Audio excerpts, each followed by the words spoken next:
There's a reason why Roman legions could march 25 miles a day carrying 70 pounds of gear while you can't focus for 20 minutes straight. It's not willpower. It's not genetics. It's a fundamental understanding of how the human brain actually works that got buried somewhere between ancient philosophy and modern productivity hacks. The Stoics figured this out 2,000 years ago. Neuroscience just caught up. And what you're about to discover will completely flip everything you thought you knew about discipline. What if your brain is actually designed to sabotage you? Let me hit you with something wild right off the bat. Every single productivity system you've ever tried has been fighting against millions of years of evolutionary programming. And that's exactly why they fail. Your brain has two operating systems running simultaneously. The prefrontal cortex, your logical thinking center, wants long-term success, strategic planning, delayed gratification. But sitting right beneath it is the limbic system, the ancient survival mechanism that's been keeping humans alive since we lived in caves. And here's the kicker: when these two systems conflict, the ancient one wins almost every single time. This isn't a bug. It's a feature. Your limbic system was designed to keep you alive in an environment where immediate threats were everywhere. See a predator? Run now, think later. Find food? Eat now, save nothing. That instant decision-making kept our ancestors from extinction. But in a modern world, where success requires planning months or years ahead, that same system becomes your worst enemy. Every time you procrastinate, it's not laziness. It's your limbic system screaming that scrolling through social media provides immediate dopamine reward while working on that project provides nothing right now. Every time you break a diet, quit a workout routine, abandon a goal, same mechanism. Your ancient brain hijacking your modern intentions. Now, here's where it gets absolutely fascinating. Prussian military strategists in the 1800s discovered something revolutionary when training soldiers. They found that traditional discipline through punishment created armies that followed orders, but couldn't think independently. So they developed something called off-track tactic, mission-type tactics. Instead of controlling every action, they programmed the overall objective and let soldiers figure out methods. The genius? They stopped fighting against how the brain naturally operates. They worked with it, gave the limbic system clear missions. It could understand immediate micro-objectives. It could process and autonomy it craved. The result? Armies that moved faster, adapted better, won wars. Japanese samurai took a completely different path to the same destination. They developed mushin, the concept of no mind. But here's what most people misunderstand. Mushin wasn't about clearing your thoughts. It was about not resisting them. When a distracting thought appeared during combat, a samurai didn't fight it. He acknowledged it and let it pass like a cloud. No internal war, just flow. You see the pattern emerging? Peak performers across history didn't conquer their minds through brute force. They understood the architecture of cognition and built systems that aligned with it instead of opposing it. And that changes absolutely everything about how you should approach high performance. But there's a specific technique these warriors use that modern neuroscience has now proven to be the single most powerful tool for behavior change. And most people have never even heard of it. How monks accidentally discovered the ultimate productivity hack. 12th century Benedictine monasteries had a problem. They needed monks to maintain extreme discipline for decades, not just days or weeks. Motivation wouldn't work. Punishment wouldn't work. So they engineered something completely different, and it's mind-blowing how well it maps to modern behavioral psychology. They created what they called the Rule of Benedict.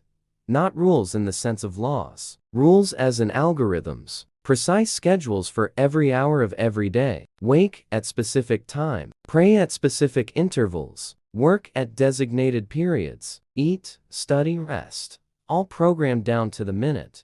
Sounds restrictive, right? Here's the twist. By removing all decisions about what to do next, they freed the monk's mental energy for higher-level thinking. Neuroscientists now call this decision fatigue. Every choice you make depletes a finite resource of willpower. The monks eliminated thousands of micro-decisions daily, preserving cognitive capacity for what actually mattered. But they added something even more brilliant. After every task, no matter how small, there was a moment of acknowledgement. Ring a bell, close a book, mark a completion. These weren't just rituals. They were neurological rewards. Tiny hits of satisfaction that trained the brain to crave structure rather than resist it. Modern research on habit formation confirms this completely. Dr. B.J. Fogg at Stanford's Behavior Design Lab proved that sustainable behavior change requires 3 elements: trigger, action, reward. The monks had perfected this loop 800 years before behavioral science existed.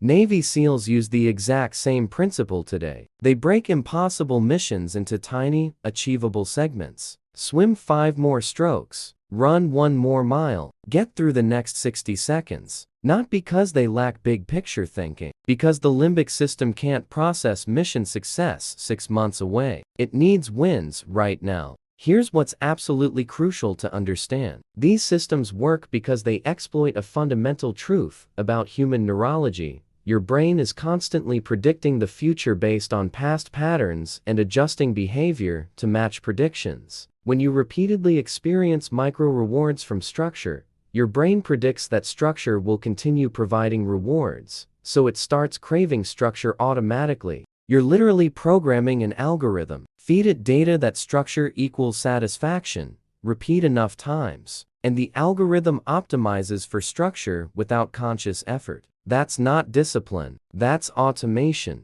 Chess grandmaster Garry Kasparov described his training method this way: he didn't practice until he got it right. He practiced until he couldn't get it wrong. He was programming muscle memory, pattern recognition, automatic responses, removing the thinking from performance so thinking could focus on strategy. Same principle applies to your high-performance system. You don't want to think about whether to work out. You want workout to be as automatic as brushing teeth. And there's a specific time window where your brain is most receptive to this programming. Why Silicon Valley executives are studying ancient warfare. Something bizarre is happening in the tech world right now. CEOs who manage billion-dollar companies are obsessing over military history, study ancient battle strategies like they're debugging code. And there's a reason that goes way beyond trendy intellectualism. They've discovered that warfare and high performance share the exact same cognitive architecture. Both require making optimal decisions under extreme pressure with incomplete information. Both demand sustaining peak mental state for extended periods. Both punish hesitation and reward adaptive thinking. Sun Tzu wrote in The Art of War that supreme excellence consists of breaking the enemy's resistance without fighting. Silicon Valley translated this: supreme productivity consists of removing obstacles before they become resistance. Don't fight procrastination. Engineer an environment where procrastination isn't an option. Jeff Bezos famously makes all important decisions before lunch because he knows decision quality degrades as mental energy depletes. That's straight from Napoleonic warfare doctrine. Napoleon scheduled battles for early morning when his troops were fresh and enemy forces were still groggy. Same cognitive principle, different application. But here's where modern tech leaders discovered something the ancients knew instinctively. Your cognitive performance isn't linear. It operates in waves. Neurologically, you have approximately 90-minute cycles of high alertness, followed by periods of lower function. These are called ultradian rhythms. Special forces operators train specifically around these cycles. 90 minutes of intense focus, then mandatory recovery period. Not optional rest. Mandated recovery built into mission planning. Because they know that ignoring biological rhythms doesn't make you tougher, it makes you ineffective. Meanwhile, most people try to maintain 8 hours of continuous focus and wonder why they're exhausted by noon. You're not fighting against lack of discipline. You're fighting against physiology. It's like trying to sprint a marathon. The approach itself is fundamentally flawed. Viking berserkers understood this on an instinctive level. They didn't fight with sustained aggression. They entered battle in explosive intervals, overwhelming enemies with intensity, then pulling back to recover. Modern interval training proves this is the optimal pattern for both physical and mental performance. Now, here's the part that's going to completely change how you structure your day. These performance cycles can be hacked, not through stimulants or brute force, but through strategic exposure to specific environmental triggers. Cold exposure, certain breathing patterns, particular types of music, even strategic use of light and darkness. These aren't vague wellness trends. They're precision tools for shifting your brain between performance states on demand. And when you combine them with the other systems we've covered, you're building something genuinely elite. Drop warrior in the comments and tell me,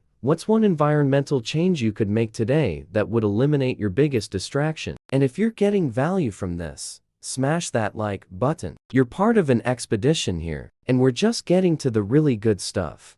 How to build a performance system that gets stronger under pressure. Final piece of the puzzle. Everything we've covered leads to one ultimate concept, and this is what separates people who have good weeks from people who have good decades. Anti-fragility. Term coined by Nassim Taleb, former Wall Street trader turned philosopher. It's not just resilience. Resilience means you can take a hit and recover. Anti-fragility means you take a hit and come back stronger. And your cognitive system can be built exactly this way. Ancient Spartans didn't just endure hardship. They actively sought controlled doses of difficulty to trigger adaptation. Sleep on hard ground. Train while hungry. Practice fighting injured. Not masochism. Strategic stress exposure that forced the body and mind to upgrade capacity. Modern parallel. Progressive overload for your attention span. You don't start by trying to focus 8 hours straight. Start with 15 minutes of zero distraction. Phone off.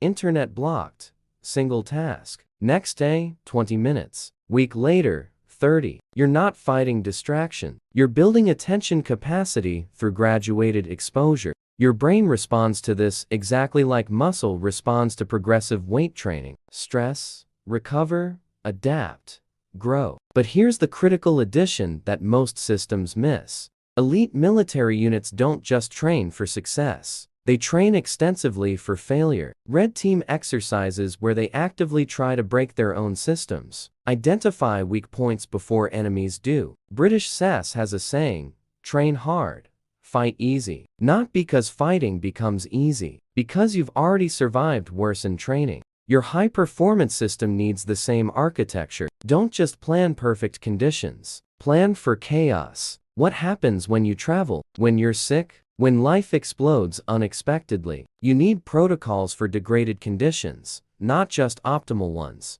This is called contingency planning in military doctrine, but it's really about building meta skills. You're not just learning discipline, you're learning how to generate discipline on demand in any context. That's the difference between performance and sustainable performance. FBI hostage negotiators train this way. They don't memorize scripts. They internalize frameworks that work in any scenario. When situations get chaotic, they don't panic and improvise. They activate protocols that function under pressure because they've been pressure tested repeatedly. Build your system with the same philosophy, not one perfect routine. Multiple protocols for different scenarios. Work from home protocol, travel protocol, crisis mode protocol. Each one tested and refined until it's automatic. That's how you build something that lasts. Not through perfect execution in perfect conditions, but through antifragile architecture that adapts and strengthens regardless of circumstances. You've now got the framework that empires, warriors, and peak performers have used across millennia.